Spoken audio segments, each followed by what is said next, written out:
Muy buenos días, bienvenidos a su programa Contacto Directo. Hoy es martes 6 de abril del 2021. Pachacutic, parte de la CONAIE, también desaprueba el apoyo de Jaime Vargas, el titular de la Confederación de Nacionalidades Indígenas, al candidato Andrés Arauz. Lo vamos a conversar con Salvador Quispe, asambleísta nacional electo de Pachacutic. Lenin, hola, buen día, ¿cómo te va? Muy bien, Estefe, amigos televidentes, un buen día para todos. Además, la eliminación paulatina del subsidio al diésel y las promesas del gobierno al sector de la transportación.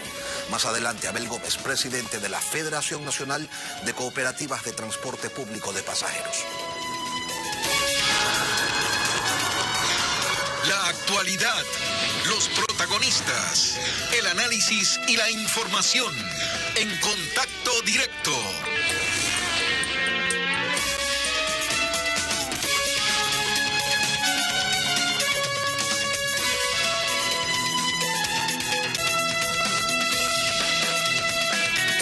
Salvador Quispe, asambleísta nacional electo por Pachacutic, ya bienvenido a Contacto Directo.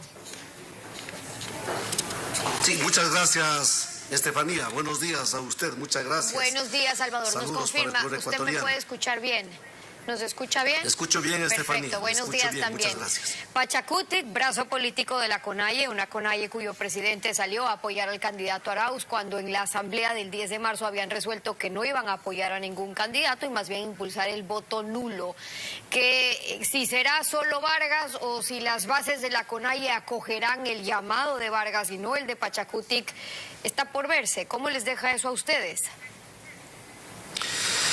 Estefanía, resolvió en su asamblea votar nulo y esa resolución está vigente. Que haga uno u otro miembro de la CONAIE de manera particular ya es un tema secundario.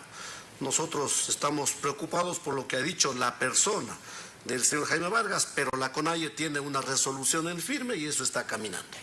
Pero hay quienes apoyan la decisión de Vargas, digo, porque las diferencias entre sus líderes han sido evidentes, incluso entre el presidente de la CONAIE y usted, cuando estaban definiendo candidatos para la asamblea, por ejemplo, más aún cuando estaban definiendo el candidato a presidente, pero en la CONAIE están la CONFENIAIE, la ECUARUNARI, la CONAICE, están comunas, comunidades, pueblos, nacionalidades, organizaciones de base. El correísmo los dejó y los evidenció ahora más divididos que antes. Bueno, el correísmo y el sistema en general siempre, no solo ahora, siempre han tratado de dividir no solo al movimiento indígena, sino a todas las estructuras sociales que han hecho propuestas alternativas a lo que ha venido haciendo el sistema históricamente para el Ecuador. El correísmo no ha sido la excepción. Seguramente algunos hermanos indígenas irán detrás de eso, pero estoy absolutamente convencido, Estefanía, las grandes mayorías, tanto de las comunidades y de los pueblos, las nacionalidades indígenas, así como del Ecuador, estamos preocupados por los temas de fondo, buscando alternativas de vida digna. Estoy seguro que en nuestras comunidades, la gran mayoría, vamos a estar juntos en relación a la defensa de los territorios, a la necesidad del cuidado del agua, a la necesidad de que el Estado por fin dé un poco de atención, de mirada al campo para generar políticas de apoyo al sector agropecuario, al sector de la agroindustria, que nosotros también, ya nuestros hermanos están impulsando, pero solos, abandonados. El tema de la educación intercultural bilingüe, son entre otros nuestra justicia comunitaria, nuestra justicia indígena, son los temas que el correísmo y el sistema ha venido coartando ese derecho para nuestros pueblos y estoy seguro que las grandes mayorías, más allá de este proceso electoral, que ciertamente ha hecho que algunos estén por un lado, otros por otro lado, pero mucho más allá de esta coyuntura que estamos viviendo, que felizmente se termina ya este domingo, todos nos vamos a unificar por eso, que son nuestras propuestas desde hace mucho tiempo, que en algunos casos habíamos caminado bastante más allá de las dificultades, como es el caso del sistema de educación intercultural bilingüe, pero vamos a seguir. ¿Afectar eso en el rol de la Asamblea y esa división en esta segunda vuelta? Se lo voy a preguntar después de unos minutos. Nuevamente tenemos que interrumpir nuestra programación, tenemos una cadena de 2 minutos del gobierno, ya regreso con eso. Bien, seguimos conversando con Salvador Quispe, asambleísta electo de Pachacutic. La Ecuarunari salió a decir que ven con preocupación cómo Vargas intenta hipotecar, dijeron, la lucha histórica del movimiento indígena al apoyar a Arauz. Pero yo le pregunto, ese apoyo no es de ahora, no es una coyuntura por la segunda vuelta. ¿En verdad no sabían ustedes que Vargas apoyaba a Arauz? Porque lo vieron con él compartiendo tarima con Evo Morales en Bolivia en noviembre apenas. Estefanía, mire, a mí me parece que seguir comentando esto que es de un secreto a voces, no solamente en Ecuador y en Bolivia y no sabemos más en dónde, me parece que no tiene sentido frente a las necesidades que tiene el Ecuador. Nosotros se lo dijimos, si Jaime Vargas quiso estar allá, bien por él, o sea, en democracia él toma la decisión que quiere, la CONAIE está en su camino, Ecuarunari ha hecho su pronunciamiento, nosotros vamos a seguir adelante más allá de lo que haga o no haga algún miembro de la CONAIE tiene su plan, tiene su proyecto político y estamos trabajando para eso. Yo le agradezco mucho, Estefanía. Mejor conversemos sobre los temas de interés nacional, el futuro del Ecuador. Una diferencia, que no se trata solamente de Vargas, sino del presidente encargado de la CONAIE. Bueno. Y lo que perseguía, es decir, la resolución por el voto nulo fue una resolución del Consejo Ampliado de la CONAIE liderada por Jaime Vargas. Le pregunto, si hoy saben que Vargas apoyaba a Arauz, ¿no explica eso más aún que el voto nulo termine haciéndole favor al correísmo? Esa es una resolución que adoptó nuestro colectivo, más allá de cuál puede ser el efecto, y nosotros pues tenemos que ser respetuosos de nuestro proceso histórico, de nuestras estructuras orgánicas. Vamos a seguir en esa línea, eso está en firme. El 11 de abril se terminará pronto y vamos más bien a seguir trabajando sobre los otros temas.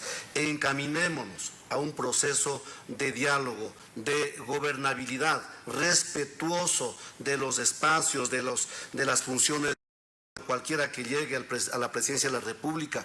Esperamos que no sigan con eso de buscar las dádivas para comprar conciencias, una práctica política que ha hecho tanto daño al país tradicionalmente. Esperemos que cualquiera que gane el día domingo venga con una nueva mirada de hacer política, conversando de una manera diáfana, transparente, pública, si es necesario, ante los ojos de las cámaras, de los medios de comunicación, diciéndole al Ecuador qué es lo que vamos a hacer. Nosotros vamos a la Asamblea Nacional y vamos con un criterio de hacer una política distinta a lo que hemos visto en estos últimos tiempos, conversando las distintas bancadas. Sí es totalmente necesario conversar, a ponernos de acuerdo en una agenda mínima legislativa para dar una respuesta frente a la necesidad de herramientas, de políticas para la producción, para salir adelante la economía. Y a esas propuestas que tienen, si lo que se ha definido es que ustedes van a hacer oposición, es decir, no apoyan a ningún candidato, ni a Arauz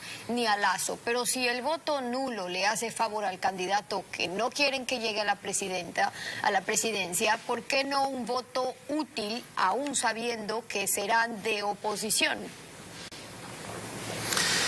Estefanía, le vuelvo a comentar, nosotros somos muy respetuosos de las estructuras orgánicas.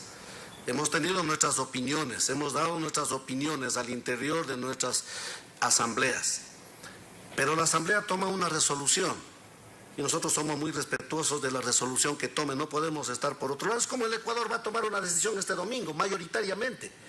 La decisión que tome el Ecuador de una manera mayoritaria, tendremos que respetar más allá de que estemos o no estemos de acuerdo.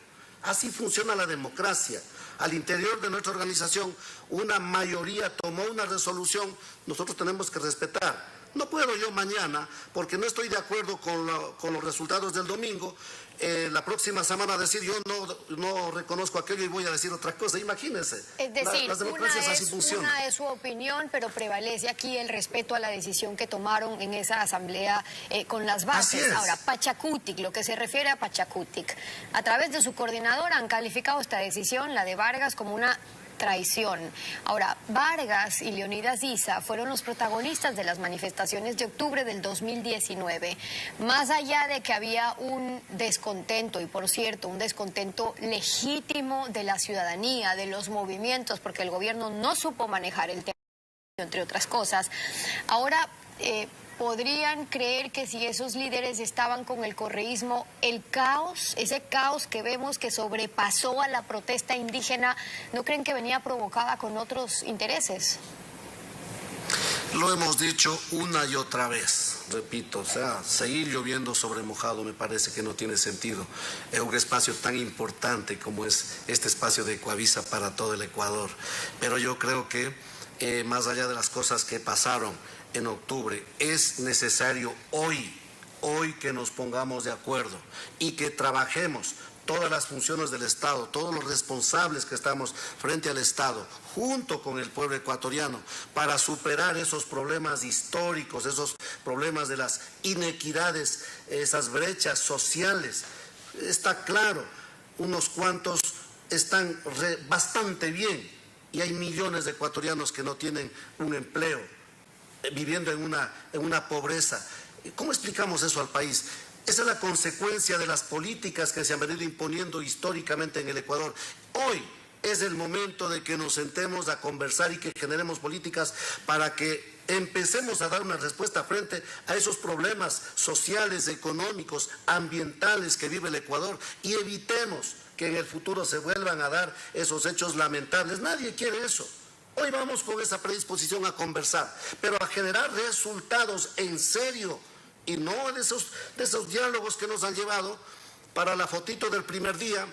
Y a las 2 semanas ya nadie se acuerda que existe un diálogo y siguen los golpes a los pueblos más necesitados de este país. Entonces, no puede seguir esa forma de hacer gobierno. Hay una apertura al diálogo ahora y la insistencia va a Salvador, porque ustedes pueden tener muy claro cómo están las cosas, pero otra cosa es hacia dónde se están encaminando, reconociendo qué es lo que estaba pasando al interior de sus movimientos. Ahora, de cara de lo que empieza el 14 de mayo, en cambio, la nueva asamblea, usted está encabezando la lista de los asambleístas nacionales, el rol que va a tener Pachacútec ahora en la asamblea es fundamental por el número de escaños, el número de legisladores que han logrado.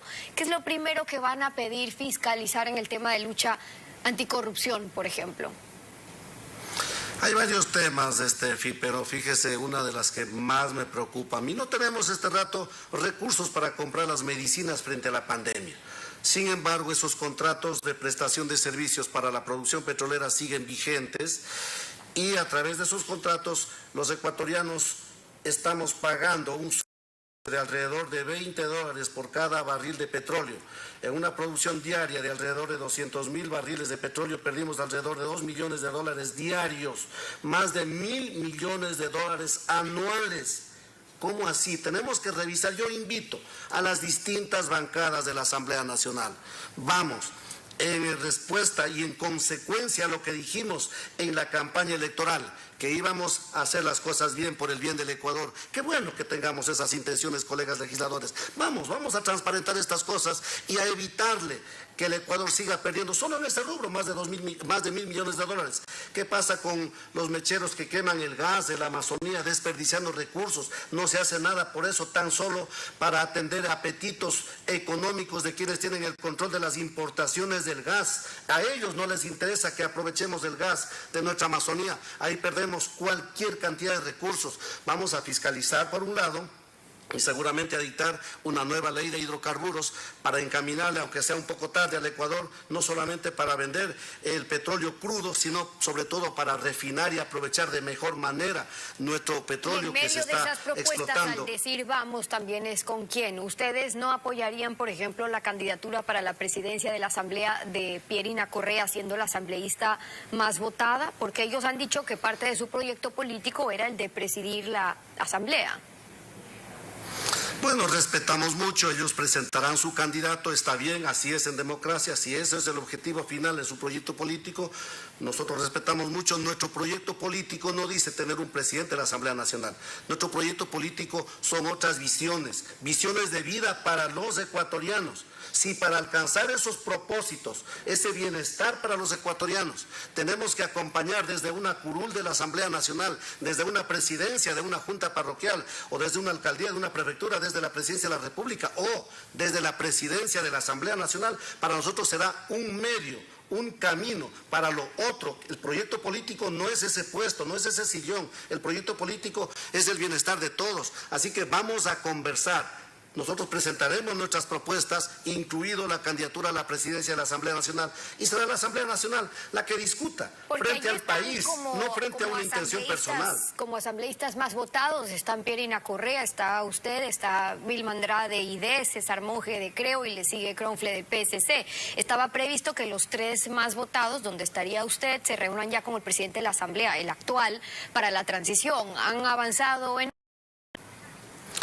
Hay cosas que se están dando. Yo agradezco al presidente Litardo, con quien se ha coordinado un taller de información en relación a los procedimientos parlamentarios, a la ley que rige el funcionamiento de la Asamblea Nacional.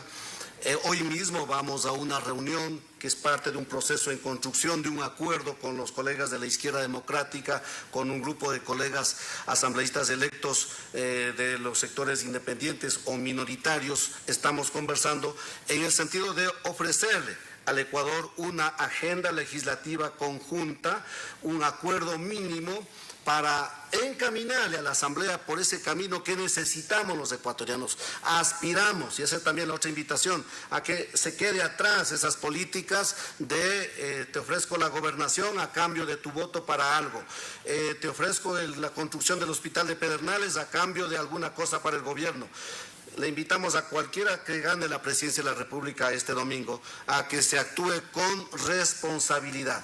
Necesitamos conversar entre el legislativo con el ejecutivo, sí, esa es una obligación, esa no es una opción, es una obligación, pero en el marco del respeto y la transparencia, por el bien de todos. El objetivo del ejecutivo y el objetivo del legislativo es el bienestar de los ecuatorianos y de todas las funciones del Estado.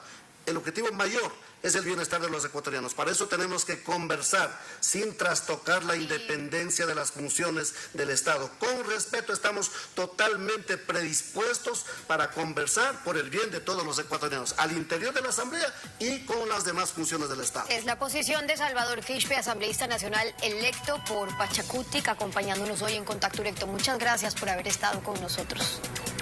Gracias, Esteban. 7 de la mañana con 15 minutos con ustedes. Vamos a una pausa y cuando regresemos, ¿cuánto ha ahorrado el gobierno con el sistema de bandas en el subsidio al diésel? Los acuerdos a los que llegó el Ejecutivo, el sector de transporte público cuando emitió el decreto. Lo vamos a revisar con Abel Gómez, el presidente de la Federación Nacional de Cooperativas de Transporte Público. Ya está con nosotros.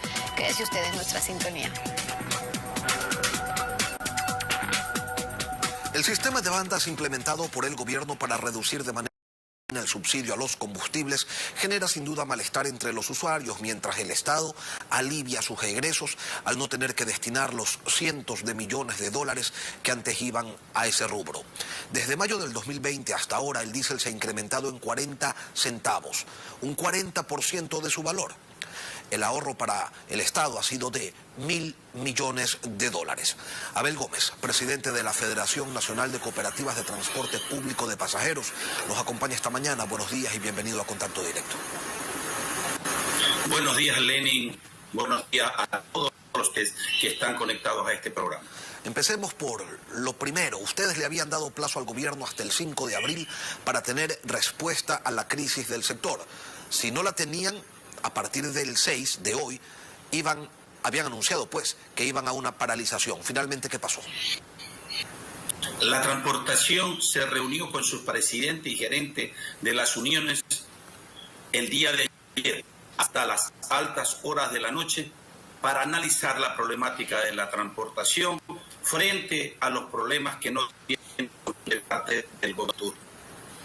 Hemos resuelto postergar la medida para el 15 de abril, que tenemos que como ciudadanos, desde luego, cumplir y hacer cumplir, desde luego, y servir a los ciudadanos con el proceso electoral de elegir y ser elegidos, dice la Constitución. Entonces este proceso tiene que ser garantizado. En vista de que no queremos caer en una interrupción del proceso electoral, hemos tomado la decisión de postergar al 15 de abril todas las acciones necesarias que se habían planificado.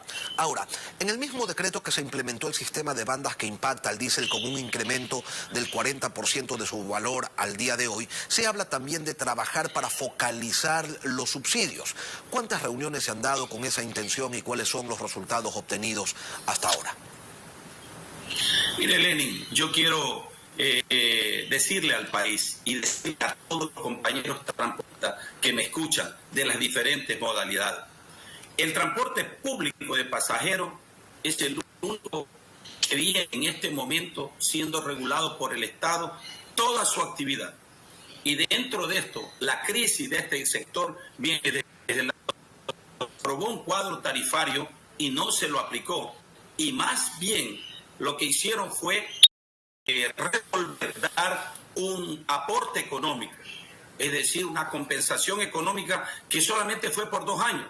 Y quedó una deuda que todavía la transportación la tiene por más de 80 millones de dólares, sin contar, desde luego, toda la cantidad de los años hasta el 2021, que son más de 500 millones de dólares. Desde luego, tenemos bien decirle a la ciudadanía que nosotros venimos subsidiando a los grupos vulnerables, que más del 20%, casi llega al 25% de nuestra economía directa. Y tenemos que reconocer que esto es los dinero privado, no es un dinero que el Estado está asumiendo. Abel, permítame interrumpirlo un segundo. Vamos a solucionar un problema de audio que estamos teniendo, se lo escucha entrecortado. Usted está realizando un diagnóstico de la situación del transporte, pero dice algo que es muy importante, que el transporte de pasajeros no ha sido atendido de manera adecuada. Y llama la atención porque, por ejemplo, los transportistas de carga llegaron a un acuerdo con el régimen y quedaron en que ellos podrían negociar los valores de los fletes con sus clientes para evitar que el impacto por el incremento de los precios sea de mayor magnitud. ¿Por qué ellos sí han logrado ese acuerdo y ustedes no? Quizás faltó algo de diligencia en la dirigencia de la transportación de pasajeros. Cuando yo empecé diciendo en la entrevista, Lenin, le dije claramente que nosotros somos el sector público con los intracantonales, solo 2 sectores. Somos regulados por el Estado y tenemos tarifas reguladas por el Estado. El transporte pesado y las operaciones de las otras modalidades son transporte comercial. Ellos pueden o no pueden trabajar y no tienen... Ellos regulan, de acuerdo a la demanda y a la oferta, sus valores, sus precios. Pero nosotros tenemos tarifas reguladas y siempre será el Estado el que nos regule. Adicionalmente, le decía Lenin, tenemos que considerar que en este momento hay una deuda por esa compensación que el gobierno dio. Y esa situación a nosotros particularmente nos tiene sumamente preocupados porque ahí está el dinero que necesita la transportación para arreglar su problema en la banca. Hay que decirle a la ciudadanía. Abel, ustedes están dialogando con un gobierno, pero con un gobierno que ya mismo se va. Estos diálogos se han hecho extensivos con los candidatos a la presidencia de la República. Por un lado tenemos, por ejemplo, a Andrés Arauz, quien ofrece congelar el precio del diésel al valor en el que se encuentre el día 24 de mayo. En la otra plazo ofrece refinanciar las deudas de los transportistas. ¿Qué es lo que tiene más sentido? ¿Conversar con los que ya se van o conversar con los que podrían estar llegando? Bueno, finalmente, primero hay que aclarar, Lenin, yo tengo que conversar con el gobierno que está en la actualidad, porque ellos tienen que responderle al país. Nosotros no nos movemos por sí solos, todavía tenemos gobierno hasta el 24 de mayo y tienen que dejar solucionados los temas. Tienen que darle respuesta a la transportación frente a la eliminación del subsidio y que hoy día eso está impactando la situación del 40% en el valor de combustible, cuando en el decreto 2894 dijo que se iba a trabajar en un nuevo decreto de focalización y no de impacto al diésel. ¿Cuándo se focalizó? No sé cuándo se va a focalizar. Nosotros estamos esperando como transportación pública la focalización. Adicionalmente, los nuevos candidatos ya pues tendrán que ir viendo la problemática de la transportación. Recuerde que el compañero que usted me nombraba, que está para candidato, Andrés Arauz, viene de un proceso en el tiempo en que se originaron estos problemas en el 2012. Recuerde que la deuda viene del 2012 al 2015 y luego este gobierno prácticamente la ha negado. Y el 50% de la tarifa nunca lo solucionando a los grupos vulnerables. Recuerde que tenemos dinero privado, Lenin, y esa situación impacta el 20% de la economía del transportista. Dígame una cosa, es lo que venimos reclamando. ¿Se pueden cuantificar las pérdidas del sector del transporte que no solamente están afectadas por el tema del precio del diésel, sino también por la pandemia que redujo las rutas, las frecuencias y los aforos? Bueno, Lenin, usted sabe muy bien y lo hemos venido diciendo y siempre agradecemos a Ecuavisa que siempre ha dado la oportunidad para hacer una explicación. Nosotros tenemos una paralización de 7 meses por colaboración a la parte sanitaria y creo que es un buen aporte. Hoy, nuevamente, 8 provincias caemos en la situación de la restricción y las restricciones, lógicamente, tienen que ir porque tienen que salvarte vida. Pero yo pregunto, ¿cuál es el plan de contingencia que pedimos cuando se inició la pandemia y ahora? ¿Cuál es el plan de contingencia? No se ha revisado para nada la situación de las deudas que nosotros hemos pedido. Hubo una ley humanitaria. El gobierno anunció en su momento el plan Reactívate Ecuador a mediados del año pasado y se suponía que ese era un plan de contingencia. ¿Los transportistas pudieron acceder a esos recursos? Un solo crédito no lo tenemos de Reactiva de Ecuador, del Banco Ecuador, del Banco del Pacífico. Eso fueron engaños prácticamente para el sector. Esto es lo que viene reclamando la transportación. Hoy por hoy, ¿qué es lo que decimos? Queremos línea de crédito para nosotros sostener la nómina. Estamos sosteniendo la nómina a nuestros compañeros que son oficinistas, que son choferes oficiales. Pero pregunto yo, ¿de dónde sacamos dinero si estamos a un 30-35%? Lenin, eso no resuelve el problema. Y con una banca que hasta cierto punto le digo a los ejecutivos de la banca, no sean indolentes. Tienen que presentar fórmulas al Estado para que el Estado, mediante la Junta Política de Regulación, pueda tomar medidas que puedan hacer innovaciones. Mire la ley humanitaria, los asambleístas aprobaron, no sirvió para nada, una ley escueta, una ley que no tuvo ninguna exigencia para ningún sector. Y hoy, lamentablemente, tienen al sector en la quiebra eminente, Glenny. Estamos en quiebra, técnicamente estamos en quiebra. Entonces, frente a esta situación, yo considero que dentro de esto, la focalización del diésel debió de contestarse hace mucho tiempo. Hoy por hoy estamos preguntando qué se va a hacer con ese tema. ¿Vamos a seguir nosotros pagando ese 5% que simplemente crearon una banda tarifaria? A ver, pero cuando ustedes le piden explicaciones al ministro Ortiz, que es con quien deberían conversar y llegar a un acuerdo en este tema de la focalización, según el decreto, ¿qué les dice? Por lo menos los escucha, los atiende. Lenin, usted mismo entrevistó al ministro Martínez y escuché la entrevista y con nosotros tuvo una conversación directa. No me gusta hablar a señalar a una persona como mentirosa, pero nos ha mentido porque él nos dijo a nosotros, el transporte público tendrá su focalización. ¿Cuál es la focalización que tenemos? Y hoy día no tenemos ninguna respuesta.